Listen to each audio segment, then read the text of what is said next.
else is running around on the Well, as you can see, this sort of the flat part of the track, there is still a dry line out there. And as long as that dry line exists there, I'm sure Fred will keep the cars out on slicks. Because if the weather changes, you've only got to get a bit of wind drying off the track surface and you're back to dry conditions again. Well, not a punter on the hill has moved. We'll check them out for you on our Caltex race score.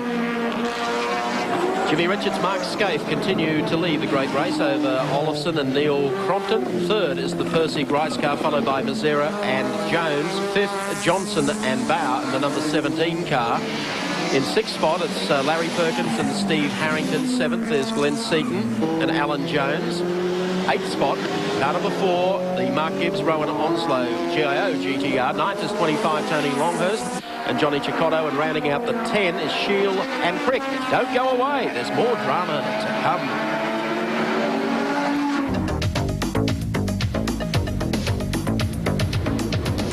Welcome back to Mount Panorama. The first hour of the great race just gone, and a whole series of triumphs and tragedies packed into those 60 minutes. Let's update them for you now. And here we are at the start with Johnson blazing away in the Sierra. He got away to a great start. Scaife up into second after a little while. Mark Gibbs in the Nissan, sixth up to third. A good start for him. Larry Perkins, the first of the Commodores, away, and Glenn Seaton in fifth spot. But that was the tragedy. Peter Brock with a broken tail shaft, his race gone in the first minute. Then on lap 2, Scaife passed Johnson to take the lead. Ominous sign with the current weather conditions of rain here at the moment. Then action in the pits as well. Bad news for the Alan Moffat team with the number 9 Sonova Sierra in for tyres. The good news was that their number 10 car was in fourth place with Klaus Nietzwitz at the wheel. Win Percy passed Glenn Seaton in the battle of the V8s for fifth spot on about lap 4, and then later on Mark Gibbs, who'd been up amongst the leaders, was passed by Percy, Perkins and Mazera because of oil on his windscreen. You see it being washed away there. Brock back in the race, but in last place. There'll be no number 10 for Peter Perfect this year.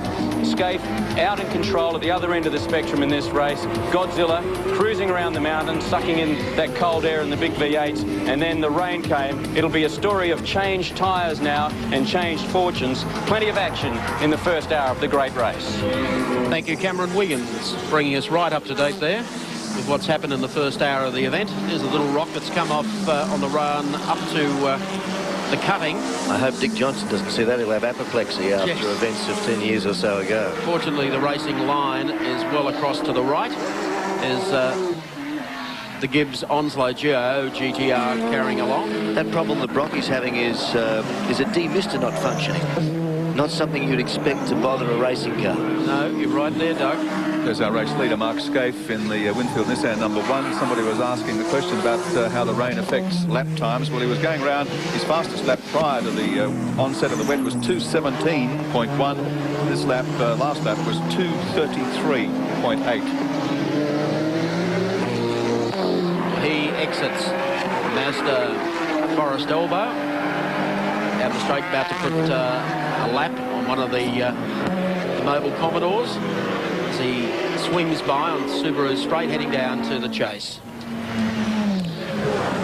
Variable weather conditions. You can still see a lot of spray coming off the tyres. Peter Brock in all sorts of trouble back on the circuit. The Mobile car at least circulating. And the Nissans, in this early stage of the race, we're only an hour, 10 minutes into it, look to have it by the throat already. Yes, with the advantage of four-wheel drive, if the rain keeps falling, looking at the incredible grip they seem to have on slick tyres, you can imagine the Nissan trifecta, can't you? Because the other advantage is that they slow down, they take the pressure off their components, that weight thing isn't going to be nearly as large a problem, brakes aren't going to be as heavily tested, it gives them the box seat. Right. Order still the Nissans, 1-2. Dickie Johnson over Larry Perkins, and then Thomas Mazera. Alan Grice is the next driver, and Sonova's number 10 car is now in the pits. Back in. Look where the tyres going on. A few dramas. As you saw earlier, loose steering rack. One of those, as you can imagine, with this enormous amount of preparation time. You think you've checked every nut, bolt, screw on the car, and then that happens. There we are, Jim Spears, car 26, Darrell Hendrick, John Blanchard, Commodore. And they appear their race is run. Low budget effort, not a lot of money involved. Come up to Bathurst for a crack at the big race, but their day is over fairly early. you've been waiting for some good news on the Colin Bond, John Smith Caltex entry. There isn't any. It's still parked away in the pit and won't be going anywhere. Their second team entry, the number 7 car, driven by Peter Hopwood and Terry Bosjack, is out there, and they're doing a good job. They're in 21st position at the moment. Klaus Needsvits, saw in the pits, has rejoined in 16th position. Mark Scaife, hard at work in the lead Nissan GTR.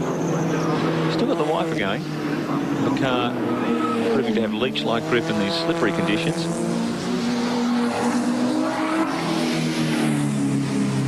And Wilco, I believe a Nissan 123 wouldn't do you too badly. Well, my own perceptions of the weather here told me that it was going to rain today, and I took the precaution of boxing the trifecta Nissan first, second and third, yes.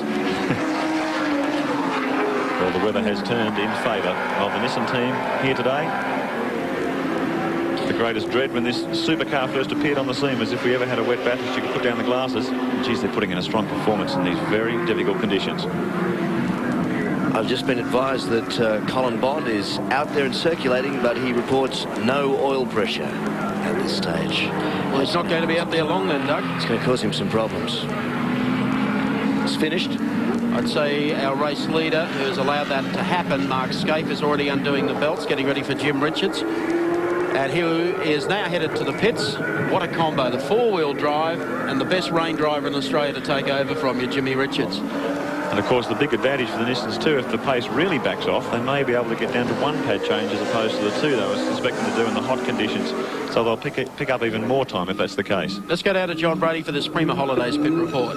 Yes, thanks, Mike. A little bit of timing for the Nissans. What they've done is they've tried to hold off onto the slicks as long as possible. It's not that far away from when they would have done a tank change and a driver change anyway. So they've decided to go to the wet weather tyres now. They've already made a big dent on everybody else. And Jimmy Richards, as you say, you couldn't get a better man to be handling the wet. And you couldn't really have a much better stock than this one's looming up for them so far. Just waiting for the churn to go in. The car seems ready as soon as the petrol drops.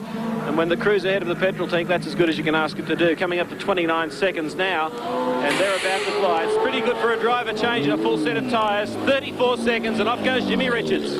Oh, how hot is the Winfield Team Nissan? That was basically their scheduled stop. Yep. They were expected to come in lap 31. They came in lap 30. And, of course, they rejoin in first position, which is not bad. So Jimmy Richards takes over from Mark Scaife. He's done a tremendous job. The opening stanza of this race. There he goes, up Mountain Straight for the first time.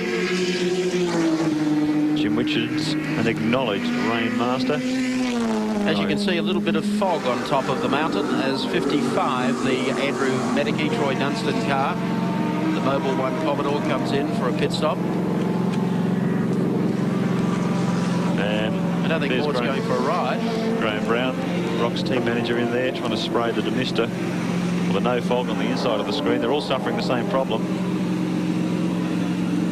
If you haven't got enough to contend with out there on a big greasy track, if you can't see where you're going, it's almost an impossible task. Water outside the windscreen and on the inside.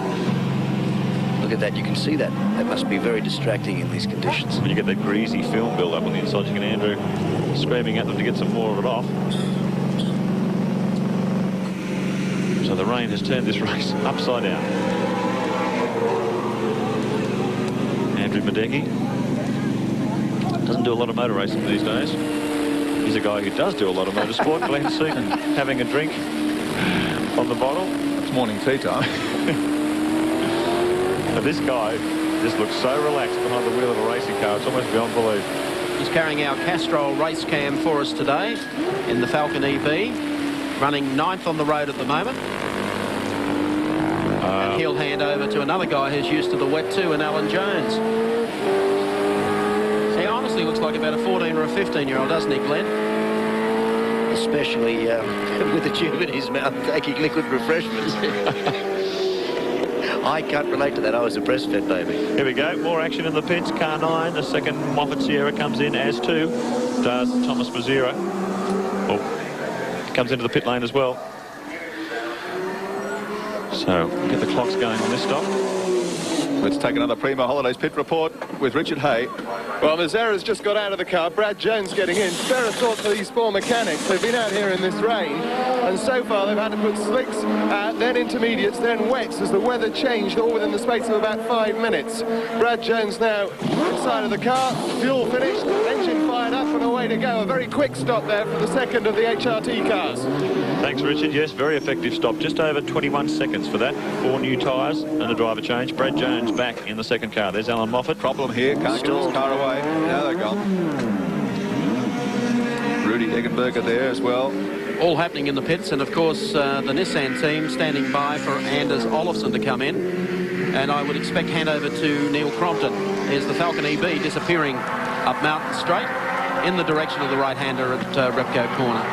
Number 9 rejoining the race, that's the Synovus Sierra of Alan Moffat's in 16th position.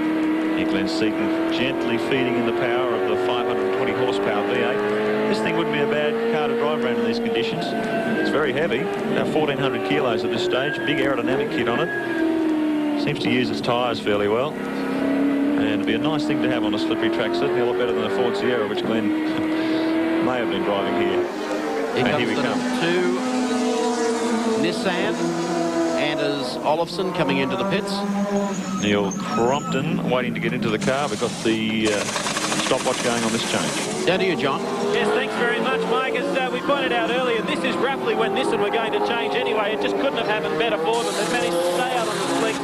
Now they'll go to the wets. That'll make them even more dominant. And all this at a time when they were ready to go anyway. There's another driver change. Again, they're just so spot on with this crew. Again, the thing I'm waiting for is the petrol. The driver change will be a spot on. It's only running about 24 seconds now, and they'll be off 30 seconds to get the driver in, change the tyres, on schedule anyway. They don't even know it's raining. No, you're right there, John. 16, Alan Grice, the Holden Racing Team Commodore. Car number 2 rejoining in 3rd place as Gricey comes down pit straight into the left-hander, locking Wani. Now there is an indication of just how slippery it is out there. Grice going way offline as he tried to turn into Hell Corner. This is very tricky stuff. Well, we have all the ingredients of a fascinating race here at Mount Panorama today. Don't know whether the weather will in fact clear. It may. We have fog at the top of the mountain as Larry Perkins, who's been running in the top 6 all morning, brings his number 11 Bob Jane T-Mart's Commodore into the pits to hand over. They're coming in for a full set of wets, Mike. Yeah, I was going to say, Doug, see the aquaplaning, the tyre locking up. It's even coming at that slow speed into pit straight. Larry steps out of the car. Unlike most of the other drivers, he now has to engineer the rest of the day's racing for Steve Harrington. So Larry really is a one-man band. Steve Harrington gets himself strapped into the car. Change all 4 tyres. Fuel going in as well. Pretty quiet at the top of the mountain. That'll give you an idea. An absolute deluge at this stage. And it is remarkable. 20 years ago to the day since we last had a wet Bathurst.